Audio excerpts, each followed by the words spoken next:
Oh la Quetal, donc je vais vous faire une analyse des matchs de la Liga Espagnola de ce week-end, donc des matchs du Barça face à Malaga et du derby madrilène, donc le Real de Madrid face à l'Atlético.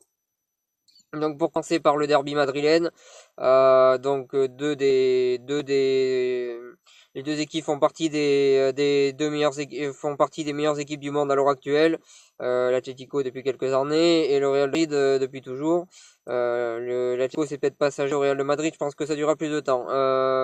Voilà. La performance de l'Atlético, ben, ils sont restés pas mal en défense, ils ont joué beaucoup par contre-attaque. J'ai trouvé qu'ils ont assez mal joué leur coup par contre-attaque d'ailleurs la plupart du temps. Euh, le milieu de terrain a pas vraiment donné les bons ballons devant.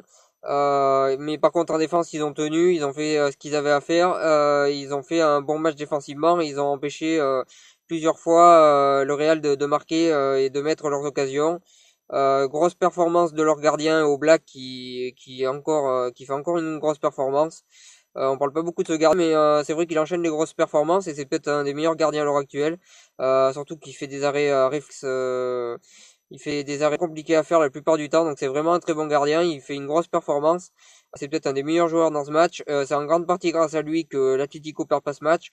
Il fait une très grosse performance encore une fois. Effectivement, j'ai vraiment trouvé que l'Atlético a tenu le choc et a largement été à la hauteur. Au milieu de terrain, par contre, je les ai trouvés assez moyens et j'ai trouvé qu'ils ont très mal servi les attaquants devant.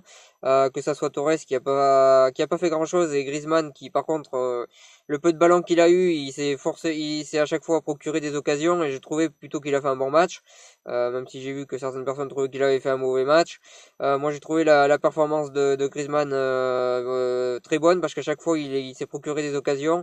Même sur la balle que perd Ramos un petit peu bizarrement, quand il dribble Pep et puis après il a pas trop il voit qu'il a pas la vitesse pour aller au but donc il tire. Le tir est parfait, c'est le gardien du Real qui fait un bel arrêt mais le tir était parfait. Donc j'ai trouvé que c'était une très belle performance de Griezmann et c'est le seul attaquant de l'Atlético qui s'est procuré des occasions et c'est le seul attaquant c'est le seul joueur qui a vraiment qui offensivement a vraiment pesé dans le jeu de l'Atlético et j'ai vraiment trouvé qu'il a fait une bonne performance. Après le milieu, j'ai trouvé que les ballons qu'il donnait devant étaient vraiment pas terribles et honnêtement, je pense que ce milieu-là a été très moyen durant ce match-là. En tout cas, on a vu un Atletico un petit peu comme d'habitude, qui joue défensivement et qui attaque par contre-attaque. Alors même si ça n'a pas vraiment bien marché, ils ont quand même fait match nul. C'est quand même pas mal de faire match nul au Real, enfin au Santiago Bernabéu. Donc plutôt bonne performance quand même de l'Atlético qui fait un match nul. Voilà sur ce que je pense de l'Atlético. Donc côté madrilène, enfin côté Real de Madrid parce que madrilène, les deux sont madrilènes. Donc j'ai trouvé le gardien du Real très performant aussi. Il a fait pas mal d'arrêts. Il a fait notamment l'arrêt sur le tir de Griezmann, je le trouve vraiment parfait. Je trouve qu'il a fait une très bonne performance et en tout cas, il prouve que il est là dans les grands rendez-vous et c'est important pour le Real de Madrid. Défensivement, il y a Pep qui s'est blessé, donc plus grand en central, il y a plus que Ramos et Nacho, vu que les deux autres sont blessés. Bon, c'est des bons joueurs. Je pense que Nacho, dans la plupart des clubs européens, à part au Bayern et à Barcelone, il serait titulaire. Donc au Real, il est que remplaçant, mais il a largement le niveau pour être titulaire. Je pense que c'est pas plus mal d'avoir un Nacho qui est quand même un bon joueur. Euh, donc, euh, voilà, même s'il y a des blessés, je trouve qu'il est quand même là, il est quand même pas mal. Voilà, après les latéraux n'ont pas vraiment pesé sur le match. Je trouvais que Ramos a intercepté pas mal de ballons et ça a évité au Real de se prendre un but. Grosse performance de sa part, ça n'a pas été forcément le cas de lui. Les défenseurs du Real ont été en difficulté à chaque fois que l'Atlético avait une occasion. Mais en tout cas, Ramos a tenu le coup, contrairement à ses coéquipiers qui n'ont pas vraiment été à la hauteur défensivement. Ensuite, j'ai trouvé la performance de Toni Kroos intéressante. Il a beaucoup défendu, il a récupéré pas mal de ballons Et quand il est sorti, finalement, l'entrée de Lucas Vasquez et de Isco ont pas tenu la route. Ils ont pas fait ce que Zidane attendait d'eux, je pense. Donc garder le ballon et défendre. Et c'est même, je pense que si Toni Kroos aurait joué tout le match, le Real aurait pas pris ce but parce qu'au milieu de terrain, c'était lui qui récupérait tous les ballons. Il a vraiment fait une grosse performance. Je pense qu'il aurait fallu le laisser sur le terrain et le Real aurait pas concédé ce but et il y aurait eu un zéro pour le Real. Donc je pense qu'il a vraiment fait une grosse prestation. Il a vraiment fait une grosse prestation. Oui, Toni Kroos. Donc bonne prestation de Toni Kroos. À côté de lui, les milieux ont pas été trop mal non plus. Offensivement, Benzema et Bale et Bale, oui. Euh, On sont pas vraiment montrés à leur avantage. Ils ont eu très peu d'occasions. Ils n'ont pas montré grand-chose. C'est une contre-performance de leur part. Bon, Bale, il revient de blessure, donc c'est un petit peu normal. Benzema, ça fait plusieurs fois qu'il fait des contre-performances quand même. Il y a peut-être quelque chose à changer pour l'année prochaine en attaque au Real de Madrid. Pourquoi pas recruter Aubameyang, même si j'ai l'impression que Ronaldo le veut pas. En même temps, Ronaldo, il veut pas grand monde, donc c'est pas très dérangeant. Donc Ronaldo, il a fait une bonne performance. Lui, par contre, et j'ai trouvé qu'il aurait mérité de marquer au moins un but parce qu'il s'est vraiment procuré pas mal d'occasions. Et il a vraiment pesé offensivement et il a fait il a, j'ai trouvé qu'il aurait mérité de marquer au moins un but. Malheureusement, il l'a pas fait. Il a la malchance qui était contre lui sur ce match-là. Mais pour une fois, il a été à la hauteur du rendez-vous et c'est déjà ça. Voilà, la performance du Real a été globalement moyenne quand même parce que je pense qu'ils auraient pu gagner ce match et qu'ils auraient pu faire plus attention défensivement et éviter de se prendre ce but. Voilà ce que je pense de la performance du Real de Madrid. Ensuite, pour le deuxième match, Malaga qui va à Barcelone. Michel, l'ancien entraîneur de l'OM, qui s'était fait virer pour aller clairement, qui bat Barcelone. C'est pareil complètement.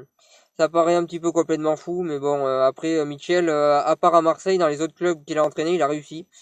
Surtout à l'Olympiakos où il a été champion. Bon, après, l'Olympiakos, ils sont quand même bien avantagés dans leur championnat par les arbitres, etc. Mais en tout cas, il avait réussi dans les autres clubs que Marseille à s'imposer.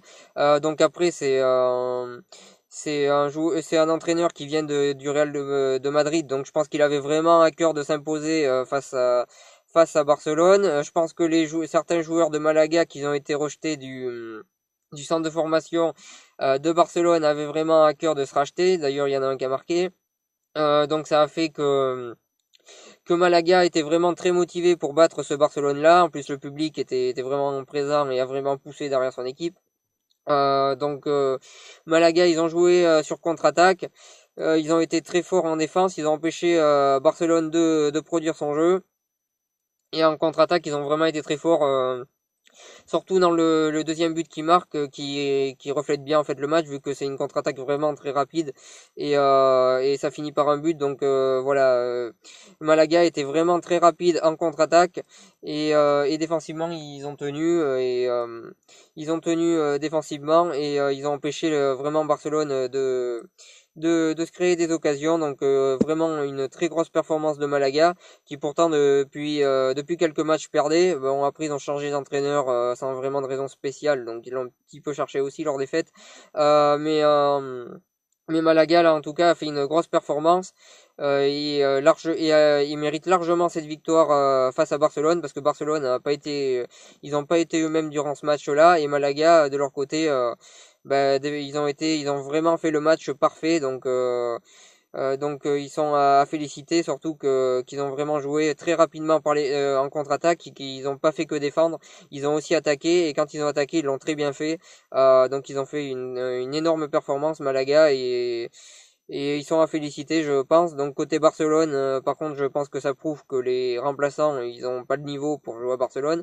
Encore une fois, c'est pas la première fois que ça le prouve, notamment le premier but où Jérémy Mathieu se fait plus que prendre de vitesse par le joueur de Malaga.